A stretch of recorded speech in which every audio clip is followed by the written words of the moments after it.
Our first speaker today is Rhonda Bellamy, who is the CEO of the Arts Council of Wilmington and New Hanover County. Rhonda will tell us about her latest project, the Wilmington Rail Trail.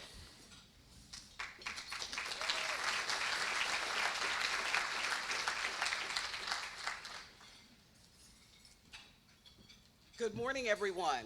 Can you hear me? It's an honor to be here, and thank you, Rob, to you and your team for the invitation. There we go, there we go. So let's get the elephant out of the room. What is the head of the Arts Council doing becoming the poster child for a park? Well, I'm glad you asked.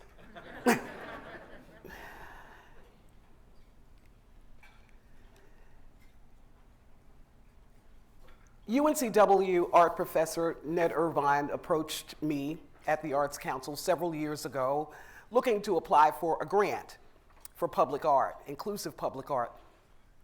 And so we tooled around town scouting locations, and he said, I know a place I'd like for you to see, and so I'm looking for buildings, and he goes, voila, and he points to this.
That's right, 6 city blocks spanning a half mile in the center of town. And so I said, well, we can't just take the property, we have to find out who owns it. And so I asked former Councilman Paul Lawler about it. He says, well, there have been several groups that have expressed interest. I said, well, put us all together at the same table. Well, be careful what you ask for, because at that same table, I went to take a bathroom break, and when I came back, I realized I'd been voluntold that I was going to spearhead this effort. But I'm very, very happy to have done so. To give you just a little history, of course, that corridor has not been used in 60 years. It was in the 1960s that the railroad closed and moved its offices out of Wilmington. 60 years, this land has remained barren.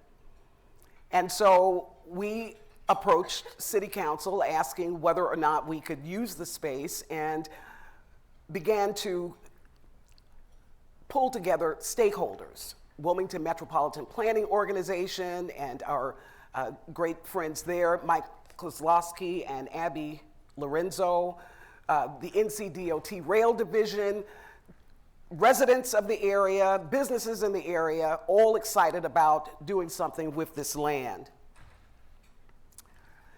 You may recall that in 2015, State Senator Michael Lee actually introduced legislation that would allow the city to use that land, and it was on that premise that the city of Wilmington developed, and they had been developing prior to that time, a comprehensive plan to make use of all of its greenways and spaces, including the rail trail. So this is not something that we came up with.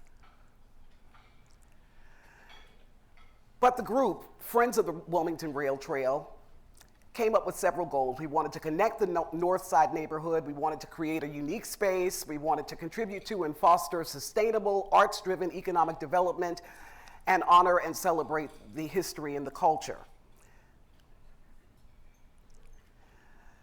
Next came the master plan. So the Arts Council was able to come up with the funding to match federal funds that were available to do a master plan that was conducted by Kimley Horn, a Raleigh-based firm that's on call with the city of Wilmington. And we came up with several really important findings. First of all, we looked at some of the existing conditions of that track, including the fact that where it was located was in a sunken, depressed area.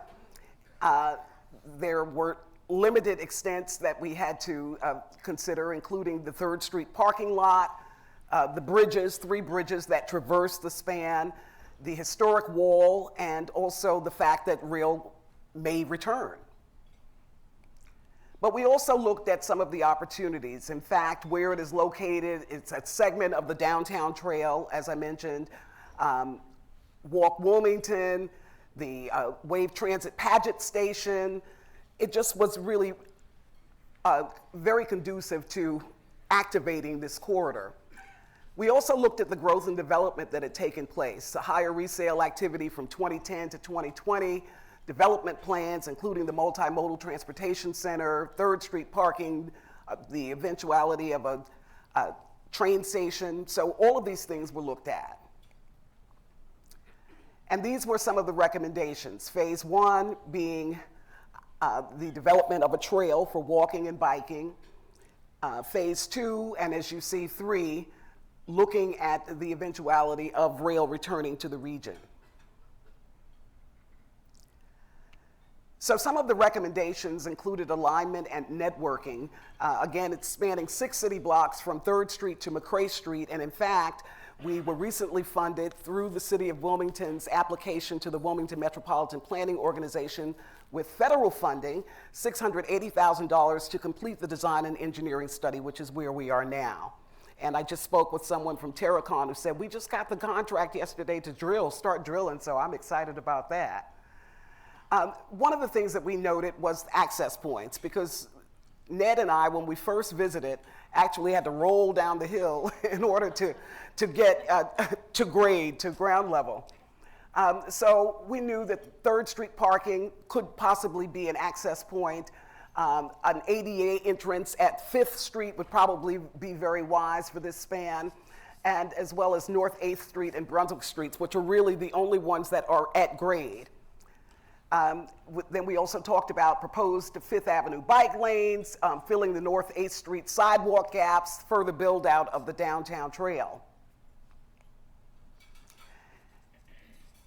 Now we get back to the art, the art part of it. So we had an unprecedented number of surveys that were turned in by folks all over the city. More than 21,000 individual responses to questions that were asked by WSP.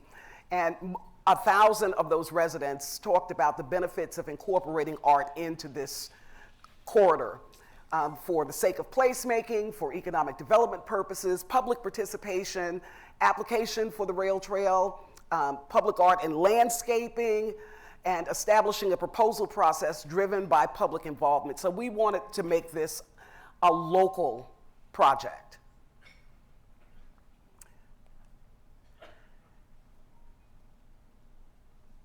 Here you're seeing, I'll just show you a few instances of what is happening in other rail corridors.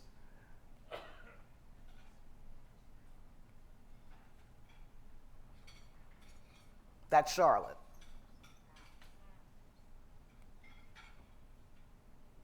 That's the underline in Miami. But we also wanted to be certain that not only did we have art for art's sake, but that we also were very artful about how we, the amenities that we added. So we could be clever with lighting and wayfinding and signage placement and seating and water and exercise equipment and all of the things that the public told us they wanted to see in this park. And so you're seeing some examples of things around the state, actually, where they have used these elements to enhance public spaces. So let's talk money. The opinions of probable construction cost were about $1.4 million for us to add concrete steps and an ADA access ramp, about $500,000 to grade the entire track, The potential associated corridor construction costs, including the retaining walls, which are historic, $2.6 million, and hydraulic improvements. There's an open force main on the site. So we're looking at a cost of about $5.4 million. As I mentioned, we are now in the stage of engineering and design. That is expected to be complete within 14 months. They started about 2 months ago, so we're expecting that by this time next year, when Rob invites me back, I'll be able to give you an update on where we stand with design and engineering. We want to be the local partner to the city on this project, securing the funds, because you have to have local funds that free up some federal dollars, and so we're excited about that. We have had great success again with WNPO and the federal funds that allowed for the funding of the design and engineering study. We also received a $20,000 grant from the Women's Impact Network, and we're really excited to have those funds and to be able to participate financially in ensuring that this project goes forward. And so, of course, we're going to be exploring other funding avenues. The WMPO is responsible for direct apportionment funds, and again, they have to be matched.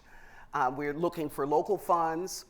The Parks and Rec Trust Fund grant program is another possibility, as well as community development block grant programs, and programs like the Our Town grant from the National Endowment for the Arts. So we're really, really excited about this project and hope that you find some way to support this transformative project with the unique potential of creating a 6-city block corridor in the heart of our town. And actually, the rail trail continues far beyond that. In fact, in our application to WMPO, the city extended the design and engineering study up through Archie Blue Park in Lovegrove. So this is a massive project, and we would appreciate your support in any way that you can. And I'll be happy to answer questions when the time is right. Thank you.